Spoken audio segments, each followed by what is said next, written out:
Peneliti Muda Indonesia, saya Aska Nabila Azahra serta rekan saya, Salwa Dilara dan Farsya Fahira. Kami dari KIR MTSN 1 Kota Malang yang dibimbing oleh Ibu Lailatul Husniah MPD. Pada video kali ini, perkenankan kami untuk mempresentasikan hasil penelitian yang telah kami lakukan. Assalamualaikum warahmatullahi wabarakatuh. Salah satu bentuk pencemaran lingkungan yang marak terjadi adalah pencemaran tanah. Hal tersebut disebabkan oleh peningkatan produksi sampah plastik seperti sampah polybag yang mencemari tanah dengan jumlah mencapai 880 ton per tahunnya. Karakteristik polybag yang sulit terurai membuat struktur tanah menjadi rusak dan menurunkan kandungan unsur hara pada tanah, sehingga kualitas tanah menjadi buruk dan pertumbuhan tanaman menjadi terhambat. Salah satu tindakan alternatif yang dapat dilakukan adalah beralih pada penggunaan biodegradable plastik berupa biopolybag. Saat ini, penelitian mengenai biopolybag terus dikembangkan. Namun, kami menemukan fakta bahwa biopolybag pada penelitian-penelitian sebelumnya, seperti pada Listianingsih 2013, Selpiana 2015, Harimbi 2020, dan Kevin 2020, masih menggunakan bahan yang sulit ditemukan serta belum maksimal dalam pengaplikasiannya. Berdasarkan permasalahan tersebut, dalam ajang perlombaan LKTI Nasional Omega 2021, kami mempersembahkan penelitian yang berjudul Biopolybag Ramah Lingkungan berbahan dasar nasi aking dan kulit jagung untuk menjaga kualitas tanah sebagai upaya memperkuat ketahanan pangan. Biopolybag ini merupakan inovasi pengganti polybag konvensional yang lebih ramah lingkungan. Kami telah merumuskan 3 tujuan dalam penelitian ini, yaitu pertama, untuk mengetahui potensi limbah nasi aking dan kulit jagung sebagai bahan dasar pembuatan biopolybag. Kedua, untuk mengetahui pengaruh variasi konsentrasi nasi aking dan kulit jagung terhadap karakteristik fisik dan mekanik biopolybag. Dan yang terakhir, yakni untuk mengetahui konsentrasi dan karakteristik sampel terbaik berdasarkan hasil pengujian, sehingga dapat diaplikasikan menjadi produk biopolybag. Penelitian ini dilaksanakan mulai 25 Agustus hingga 2 Oktober 2021 di Rumah Peneliti dan Laboratorium IPA MTSN 1 Kota Malang dengan protokol kesehatan yang ketat di tengah pandemi COVID-19. Penelitian ini menggunakan metode eksperimen dengan pendekatan kuantitatif dan kualitatif dengan 2 faktor penelitian yang terdiri dari variasi konsentrasi bubuk nasi aking serta bubuk selulosa kulit jagung. Sehingga diperoleh 10 perlakuan sampel dengan masing-masing 3 kali pengulangan untuk mendapatkan data yang valid. Berikut ini merupakan alat dan bahan yang kami gunakan. Proses pembuatan biopolybag pada penelitian ini sangatlah mudah. Tahap pertama yakni preparasi bahan seperti bubuk nasi aking dan bubuk selulosa kulit jagung. Kami menggunakan rujukan dari penelitian Selpiana untuk mendapatkan hasil bubuk nasi aking berukuran 60 mesh dengan kadar air yang rendah, dan penelitian milik Wiradipta untuk mendapatkan bubuk selulosa kulit jagung yang kering dan tidak mengandung komponen lain seperti hemiselulosa dan lignin.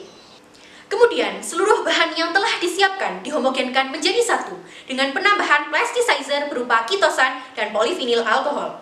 Setelah diperoleh larutan yang homogen, kemudian dicetak dan dikeringkan selama 36 jam.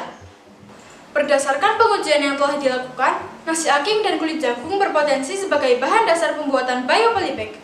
Hal ini karena nasi aking mengandung 83,14% karbohidrat dengan konsentrasi fat yang cukup tinggi, sehingga dapat menghasilkan produk biopolybag dengan karakteristik baik.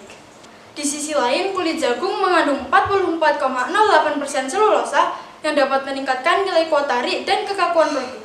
Hasil pengujian produk biopolybag yang telah dilakukan akan dijelaskan sebagai berikut. Sampel terbaik pada parameter kuatarik adalah A3-B3 dengan nilai 79,37 kgf per cm persegi dan telah memenuhi standar JIS. Berdasarkan penelitian Sulitya dan Ismiati yang menyatakan bahwa penambahan selulosa dapat meningkatkan nilai kuatarik produk, dan menurut penelitian Harimbi et al. Bahwa semakin tinggi konsentrasi nasi aking, semakin tinggi pula nilai kuatarik yang didapatkan. Sampel terbaik pada parameter ketebalan yakni A2-B1 dengan ketebalan 0,33 mm yang telah memenuhi standar JIS.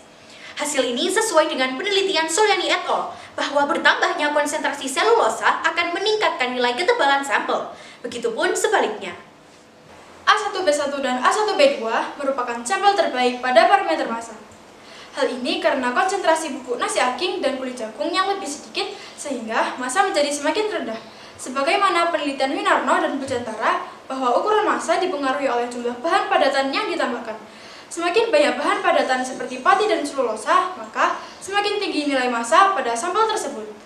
Sampel terbaik pada parameter densitas yakni sampel A3B3 sebesar 4,63 gram per cm kubik. Hal ini sesuai dengan penelitian Dani et al. Densitas bioplastik dipengaruhi oleh konsentrasi pati dan selulosa yang tinggi, sehingga sampel menjadi semakin rapat dan nilai densitas semakin meningkat. Sampel terbaik pada parameter elongasi yakni A2B1 senilai 10,74% yang telah memenuhi standar bioplastik CIS dengan sifat mekanik yang baik. Hal ini sebagaimana penelitian Intan Diana et al. Bahwa penambahan selulosa berpengaruh pada semakin rendahnya rekakan sampel. Begitu pula sebaliknya. Nilai modulus yang terbaik dimiliki sampel A3B3 senilai 675 MPa. Hal ini sama halnya dengan penelitian milik Sulityo dan Ismiati. Nilai modulus yang tersebut berbanding lurus dengan nilai kuatari, sehingga semakin tinggi nilai kuatari, semakin tinggi pula nilai modulusnya. Sampel terbaik pada parameter water uptake yakni A3B3 dengan persentase penyerapan 0,38%. Hal tersebut dapat terjadi karena menurut Sulityo dan Ismiati, konsentrasi pati dan selulosa yang tinggi dapat meningkatkan ketahanan air bioplastik. Nilai biodegradabilitas terbaik sebesar 95,24% dimiliki oleh sampel A1B3 yang telah sesuai dengan ASTM D5338. Hal ini sama halnya dengan penelitian Panjaitan et al. Dan Dwi Putri, yang mana semakin tinggi konsentrasi selulosa kulit jagung, maka semakin cepat tingkat degradasi sebuah produk. Berikut merupakan hasil uji karakteristik biopolybag berupa warna, rongga, tekstur, dan aroma.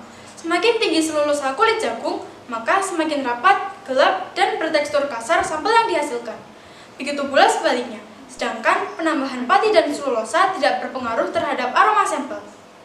Berdasarkan hasil pengujian yang telah dilakukan, sampel terbaik biopolybag yakni A3B3 dengan konsentrasi 7 gram bubuk nasi aking dan 5 gram selulosa kulit jagung. Sampel tersebut memiliki sifat mekanik dan karakteristik terbaik seperti yang tertera pada tabel berikut. Dari karakteristik tersebut, biopolybag dapat menjadi solusi dalam permasalahan penurunan kualitas tanah akibat penggunaan polybag konvensional. Dengan demikian, ketahanan pangan dapat terjaga. Berikut ini merupakan tabel komparasi biopolybag berbahan dasar nasi aking dan selulosa kulit jagung dengan penelitian sebelumnya. Dari tabel komparasi tersebut, dapat diketahui bahwa biopolybag dalam penelitian ini memiliki karakteristik mekanik yang lebih baik dibandingkan 4 penelitian sebelumnya. Keunggulan dari produk biopolybag ini antara lain, yang pertama, mampu menjaga kualitas tanah sehingga dapat meningkatkan produktivitas tanaman. Yang kedua, praktis dalam pengaplikasiannya sebagai pengganti polybag konvensional. 3. Ekonomis dengan harga yang terjangkau. 4.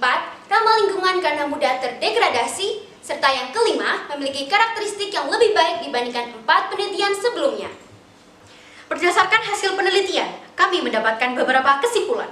Pertama, limbah nasi aking dan kulit jagung berpotensi sebagai bahan dasar biopolybag yang dapat terurai secara alami oleh mikroorganisme di dalam tanah. Kedua, konsentrasi bubuk nasi aking dan selulosa kulit jagung berpengaruh terhadap karakteristik fisik dan mekanik sampel biopolybag berdasarkan pengujian yang dilakukan. Ketiga, sampel terbaik biopolybag yakni A3B3 dengan konsentrasi bubuk nasi aking 7 gram dan selulosa kulit jagung 5 gram, sehingga dapat diaplikasikan sebagai pengganti polybag konvensional. Untuk penelitian selanjutnya diharapkan dapat menggunakan variasi cetakan dan volume larutan yang sesuai, serta menggunakan selulosa kulit jagung dengan tekstur yang lebih halus untuk menghasilkan produk biopolybag dengan karakteristik fisik yang lebih baik. Berikut merupakan dokumentasi dari penelitian yang telah kami lakukan. Sekian presentasi dari kami. Terima kasih atas perhatian Anda. Salam peneliti muda Indonesia. Wassalamualaikum warahmatullahi wabarakatuh.